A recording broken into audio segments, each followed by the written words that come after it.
It's 89 days to election 2020. Hello, good afternoon, and welcome to the Midday News.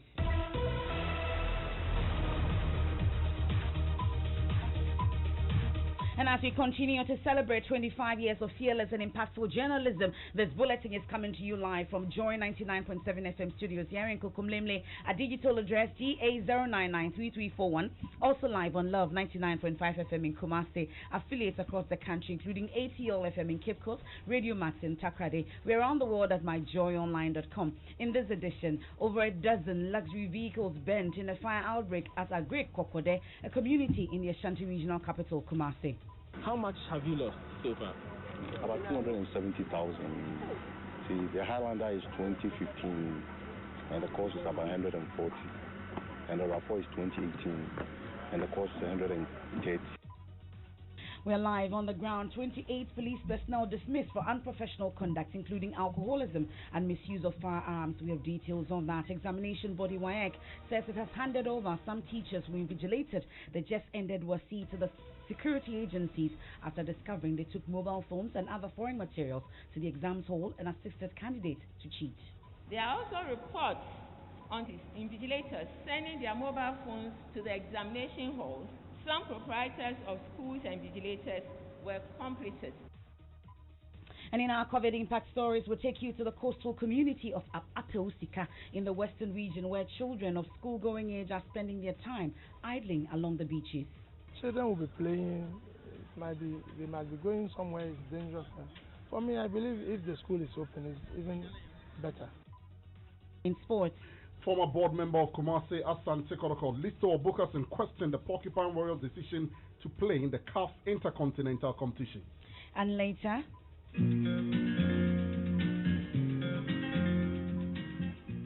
and it's day 2 of the 2020 National Science and Maths Quiz preliminary rounds. We'll also bring you how things unfolded in day 1. From victory to victory, from victory to victory. That and more here on the Midday News with me, Emefa Apawu.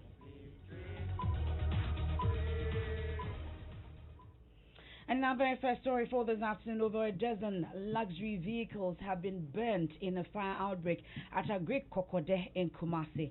The vehicles, numbering 12, most of them salvaged luxury vehicles being fixed of minor defects, were affected. Eyewitnesses say the fire did spread from a refuse being burnt close to the workshop. Some of the persons affected by the fire count their losses. This car dealer will not reveal his identity. How much have you lost so far? About 270,000. See, the Highlander is 2015, and the cost is about 140. And the RAV4 is 2018, and the cost is 130. So in all, it's about 270,000. Record car that's being burned at this moment. And I have another car. By God's grace, that one has not been burned, but there's so much damage on that car. Because Range Rover 2020 Villa. You see that car also over there. That one, we are using the police to cover it. So for now, I can say I've lost about 270,000 for the 2 cars. But the Range Rover, if you should fix it, what's the possible cost? For now, I have to give to the dealership because now we lost the keys. We can't do the program here. Maybe I have to see the Range Rover people to fix the key. Besides, we lost a lot of things. I can't give the cost now because I have to give to the dealership to give me the possibility cost for that car. But as you see, the RAV4 and the Highlander is banned. I can't take anything from it. So that one is the cost of 270,000. That one is gone. So what business will you do, and how will it affect your business? Your car dealer, I should say. And how is it going to affect you? Definitely. Losing about 270 is not easy. We're talking Ghana, lose about 270,000 Ghana cedis is not easy. As I'm talking to you right now, I have so much car in the port I need to clear. I'm going to use this money to clear the cars in the port. Now all these cars being banned, so how I'm going to get money to take that cars from the port? There's a lot of costs. I need to go to maybe look for funds to clear that cars from the port. Otherwise, that car must stay in the port, maybe for government to take it, or at least for funds out where's there to take it from the port. Well, my colleague Nanaya Ojima is on the ground. He joins us on the line. Nanaya, we've heard about the loss, huge losses, we're told. But has the fire service managed to bring the fire under control? So the fire service yesterday were able to douse the fire, which started somewhere around 8 p.m. in the evening. It took them hours to be able to manage this fire because this workshop we are talking about sits in the middle of an industrial enclave, if I should describe it that way. So there was a possibility that it could spread to other mechanic shops close by. So the fire service, military, and police were all on the ground, and they were able to bring the fire to a halt before this morning. So I'm sure you've been finding out what the preliminary investigations that's reviewed. I heard you say earlier that it was as a result of some refuse being burnt close to the workshop. Yes, exactly. This morning, the NADMO and also officers of the Ghana National Fire Service were on the ground when I got there, and they are still trying to pick evidence to what these people or the mechanics there are telling them. So they are still working on it, and they are yet to find out what exactly happened or caused this fire. Well, that's my colleague Nanaya Ojima will continue to follow that situation at Agric. This is the Midday News. We move on to some other stories now. The Ghana Police Service has dismissed 28 personnel for showing unprofessionalism. This follows complaints lodged by the public against such officers and were found culpable. A total of 181 cases of unprofessional conduct were recorded between January to August 2020 this year. Director of Public Affairs at the Ghana Police Service, Superintendent Sheila Kessiabeye Backman, gave the details in an interview with the Ghana News Agency. But head of our security desk, Gifty Andropia, joins me in studio with more on this. So what are the details of the infractions, Gifty?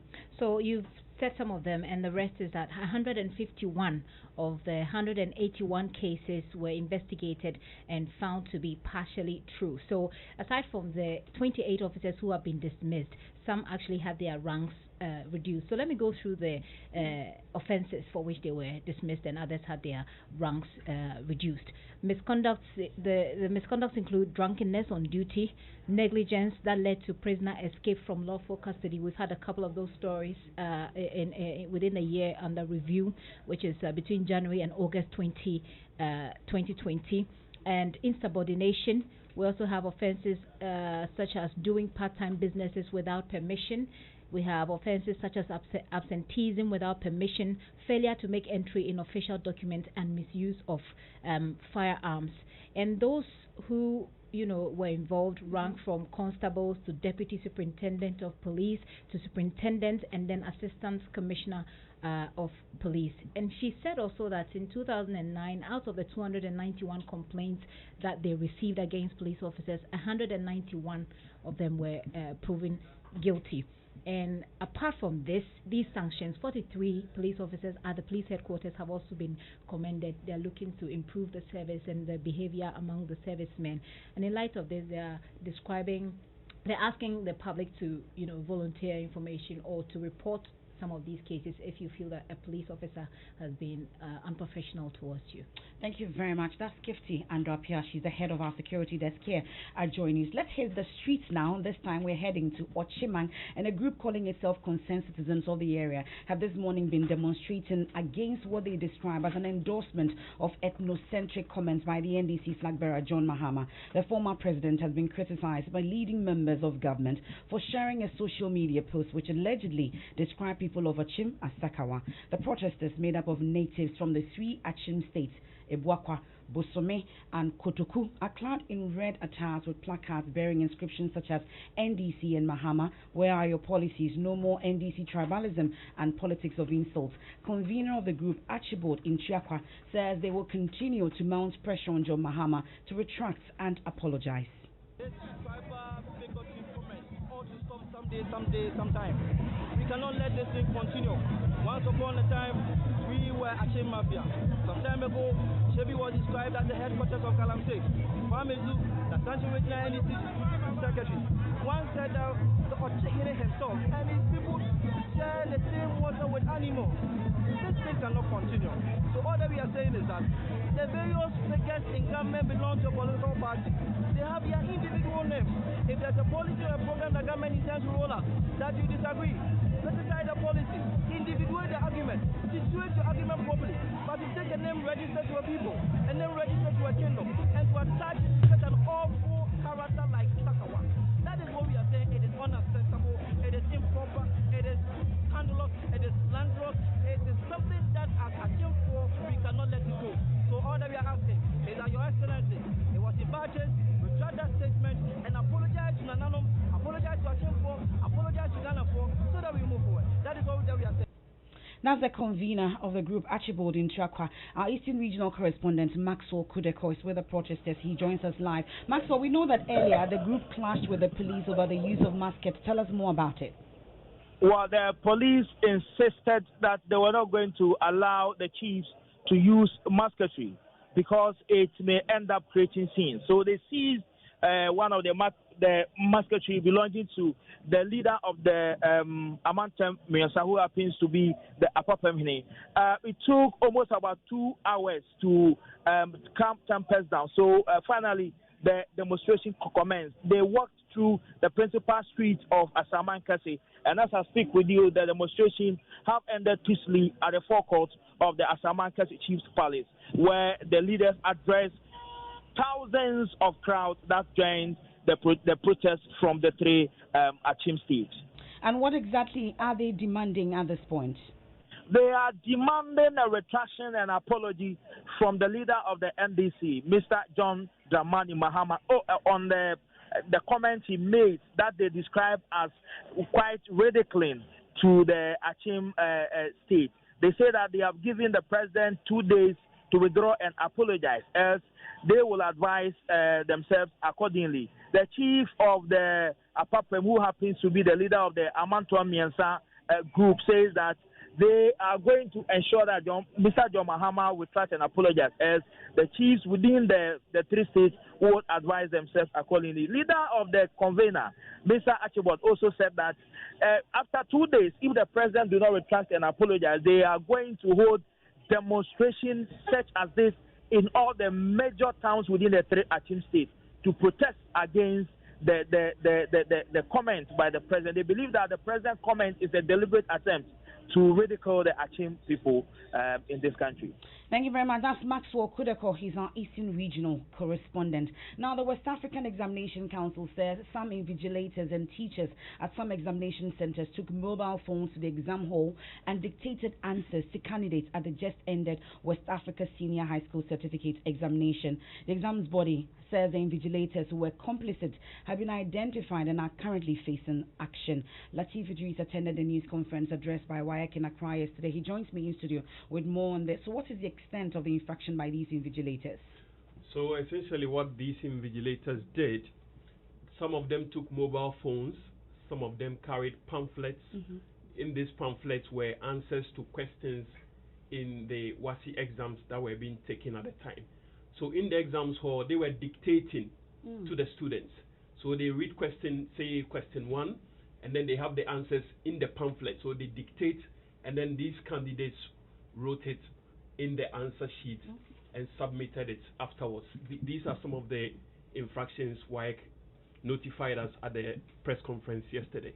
There are also reports on some invigilators sending their mobile phones to the examination halls, using same to assist candidates by dictating questions stored on the mobile phones and solutions to the candidates.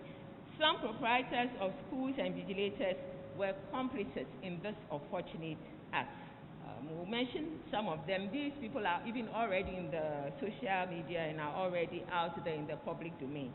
Mr. Evans Yabua, a math tutor at Kede SHTS, Mr. Daniel Amenyo, an economics teacher at Akim Asafo, SHS. He was not even actually the invigilator for the paper, but the invigilator stood whilst he came in and was taking snaps of the question paper. We have Mr. Kwame Apia Kubi, a social studies tutor, and Mr. Kwabena Boachi Yadom, a sculpture tutor, both from Dadieso Agwek SHS. We also have Mr. Michael Budu Kuma an agric science tutor at Akim's Radio Secondary School. These people are already in the public domain, and we have many more that will be putting out. So, Emefa, you just heard the voice of the head of YX National Office in Ghana, Mrs. Wendy. Now, she also spoke about the fact that some of the teachers and invigilators have been charged with abatement. We can listen to that sound. Sending foreign materials such as prepared notes, textbooks, and pamphlets to the examination hall has also been on the increase. Impersonation. Usually we see impersonation in private exams, but now with the school exams, some impersonation cases have been recorded. And for now, 2 teachers, Mr. Richard Nkrumah and Mr. Cedric Sefa Achampon, have been charged with abatement. Most of these cases are already in court. That's the head of National Office of WAEC. We'll stay a while longer on education because Policy Research and Advocacy NGO Africa Education Watch is warning that more teenage girls are likely to get pregnant if schools remain closed. Government has already announced that students at JHS 1 and below are to resume school in January 2021 due to the COVID-19 pandemic. The advocacy organization believes this could spell doom for young girls. Kofi Asare is executive director. He joins us on the line with more on this. I'm curious, what's the basis for this warning you're sounding? Well, we conducted researches in 200 schools across the country, 100 junior high schools and 100 senior high schools during the reopening period for finalists. And findings from the research suggested that 20% of the schools we sampled recorded cases of girls not returning to school. And the reasons we gave were 85% pregnancy and then 15% early marriage. Now, these findings resonate with the experience of Sierra Leone and Liberia during the post-Ebola period of school lockdown in 2014. And so we drew the attention of government to the critical issues relating to re-entry of pregnant girls to school and the need for the government to amend the current admission system within the three senior high schools so that headmasters will have the permission to readmit these girls when they give birth. It is important to also appreciate that the role of civil society organizations in conducting community-based outreaches and also media in broadcasting content that promotes responsible sexual lifestyle and moral lifestyle is very relevant in ensuring that girls are available to re-enter school when school reopens sometime in January next year. But Mr. Asare, have you seen real instances of these incidents happening as we speak? Of course. I mean, we've been engaging since the report was launched a month ago. In the Infantiman district, in the Upper Manya area, in Bongo and in Boga. These are the key areas where the numbers are high. And these areas are obvious, and they are actually areas noted for having highest numbers of teenage pregnancy cases in Ghana. And so it is not surprising, except for the fact that we are likely to see an exacerbation of the problem because of the long period of school closure due to the COVID pandemic. But overall, what are the figures that you have? We, as I mentioned, we sampled only 200 schools. And so the data I'm giving out is data from 200 schools, and the number is between 1 and 3 per school. We are continuing with the survey to get more qualitative data on the social circumstances of these girls. Our focus is to ensure that the policy prescriptions available to facilitate re-entry actually do work. Because if the re-entry policy of the GES is not operational, it will be difficult for these girls to re-enter school after pregnancy. That is the focus of our research. Well, but government has mentioned or explained why they find it wise for schools to remain closed to now. But do you feel that they should open now, or there should be an alternative measure in place? We are not recommending that schools should reopen now on the basis of this. We are only drawing stakeholders' attention that parents, faith-based organizations, especially, have key roles to play at the community level to ensure adequate engagement. Media has a role to play in generating and broadcasting content that will support responsible moral and sexual lifestyles of these girls as they remain in school, as they remain at home, and also CSOs have key roles in ensuring that we speed up our community level engagement with these girls, make them more assertive and resistant to sexual violence, and also improve their moral behavior so that they won't be involved in activities likely to get them pregnant. Thank you very much. That's Kofi Asari. He's the Executive Director of Africa Education Watch. It's a policy research and advocacy NGO. Now, in the Western Region community of Apawu, children who would ordinarily be in school are spending their day roaming along the coast because of the closure of schools. Correspondent Natalia Kwanza has today's COVID-19 impact story. There's a boy whose mother was sick, and the mother was in the house. The child was given a breakfast in the morning. The child decided going to the grandmother.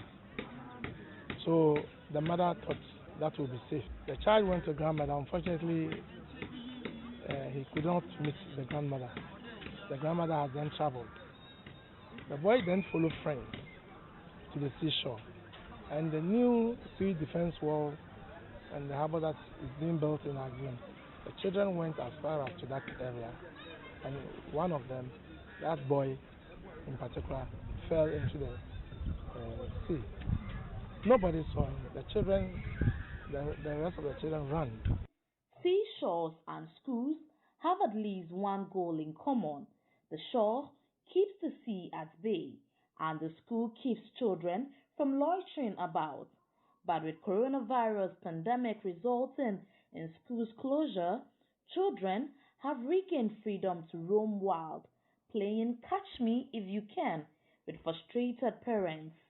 Everywhere they should take care of the children, because I'm saying this because children will be playing. They might be going somewhere. It's dangerous. For me, I believe if the school is open, it's even better. I visited the coastal area of Apawu and encountered several children of school-going age making daily decisions on how to spend their time. Spoiler alert, not many ventures were commendable. This young lady goes to the Bible on coronavirus. Why do you see now loud? It is a decision don't be beginning. It was in Sniffy. Now, what is Sniffy? Why they won't be? Either way. Some fun of captain takes your man, young man in Tabu. Your bomb song. Yes, so. What is school? But I'm sure you have been in town with school. In the mayor's can I'm at Miss Yama.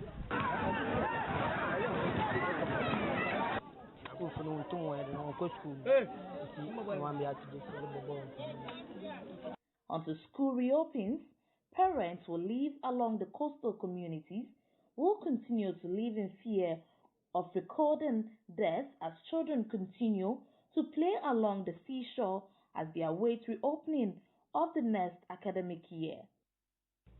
From that long walk on the beaches of Apawu, we'll come back here into the studios and take a quick break. But our top stories: over a dozen luxury vehicles burnt in a fire outbreak at a Great Kokode, a community in the Ashanti regional capital. We'll also told you about 28 police personnel dismissed for unprofessional conduct, including alcoholism and misuse of firearms. When we return, we have sports, and later...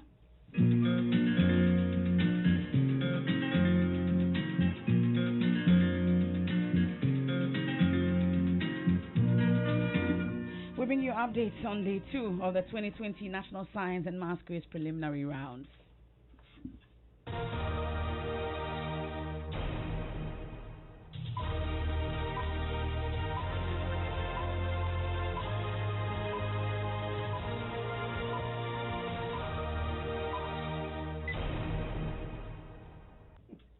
Thanks for staying with us here on the Midday News. Hi, Smith Sando. Yes, of latest from the world of sports. Of course, Emefa and Asante Kotoko will represent the country next season's CAF Champions League despite the uncertainty surrounding the start of the next Ghana Premier League. Kotoko's confirmation was contained in a letter signed by club CEO Nanaya Mponsa and sent to the Ghana Football Association. The Porcupine Warriors represented Ghana in the same competition in the 2019-2020 season and are back in the competition following the cancellation of the 2019-2020 domestic football season. Former Kotoko board member Listo Obukason says the Premier League giant will fail to make an impact on the continental stage.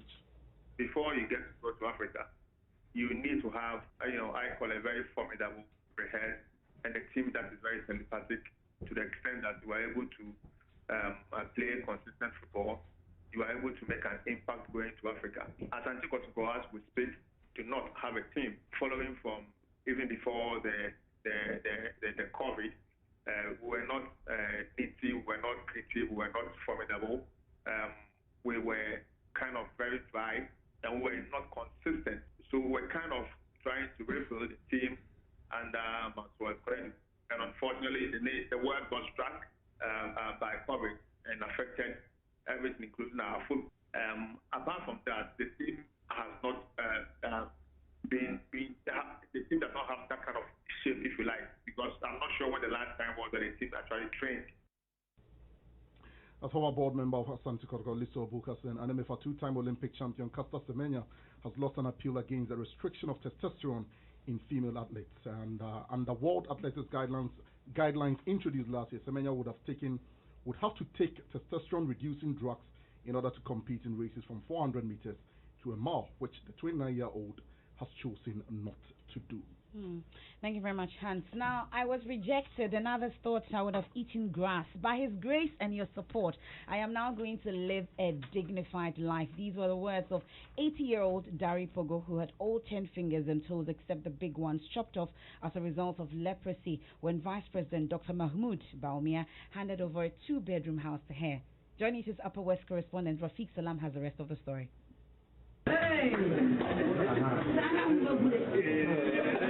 She has not entered any competition and won an award.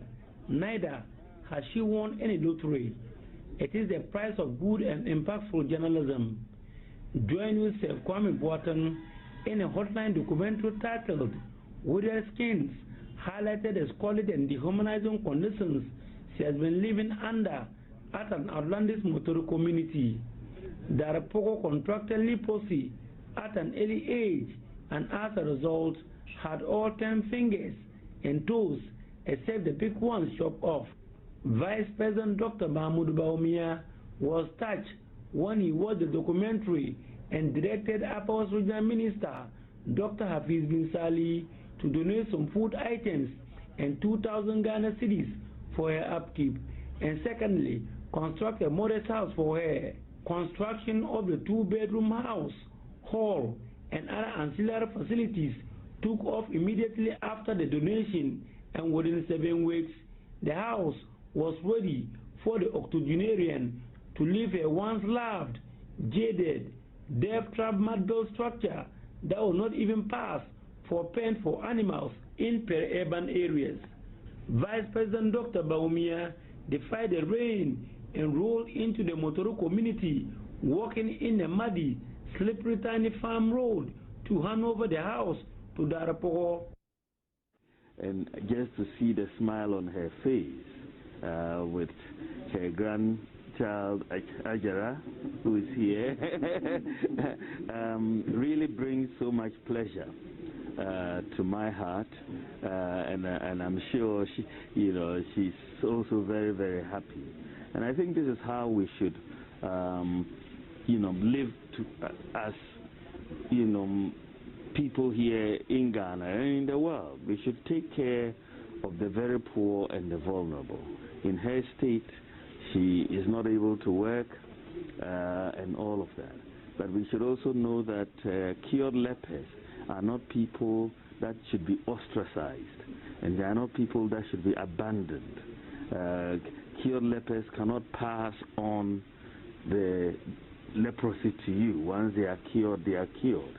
Darapo was grateful to the Vice President for the kind gesture. She's the one that has been rejected and thinking that others were thinking that she would have eaten grass. But today she has also seen that she has gotten a very nice place to put her head. So she and her entire family for cooking. That's the story of 80-year-old Darapo. Now, we'll stay a while longer up north, and it's a wet and chilly morning in Tamale, but today there's no way, he has no way down to the euphoria as the city hosts day 2 of the preliminary rounds of the 2020 National Science and Masquerades. PSA Nanaya also joins us with the latest from where he is. PSA, fill us in on the excitement out there. Yes, Emefa. So as the meteorological services alerted Ghanaians through Joy FM at 6 a.m. today, there has been continuous rainfall in the area, quite unusual for most of us who are visiting here for the first, second time, including the National Science and Maths Quiz. All the same, I can confirm that major cleaning works at the Tamale Senior High School are done, with technicians at post fixing and testing lights, quiz buzzers, sounds, and others. Only 50 seats have been placed, unfortunately, this time for the service as we are trying to observe as much COVID-19 protocols as possible. Tomorrow's action will feature 3 contests mainly. First one featuring Zabzugu Senior High School, Ameria Senior High School, and the Goru Senior High Schools. And that's my colleague PSN and I Safo. Subsequently, we'll fill you in on everything that you're missing in Tamale. And Kadi is here with entertainment. Kadi, what's happening? We are riding on Okada today. Yes, now Stonebwoy has distanced himself from reports that he has endorsed NDC's promise to legalize commercial motorbike operations, that's Okada. And this comes after a video of the dancehall artist riding an Okada went viral on social media. So he tweeted, "My attention has been drawn to a 3-year-old video of me riding on an Okada, which is being publicized as an endorsement for a political party. I disassociate myself from this. Please, I beg, this is not in any way an endorsement for any political party. Hashtag God bless Ghana." Oh, God bless Ghana indeed. That's one. Ameli has business. Well, for the marginal fall in food prices has pushed August inflation downwards to 10.5%. We will tell you more at 1 p.m. And by popular request, we bring you back It's a New Season by Pastor Mensa Otabil right after this break. I am Emefa Apawu.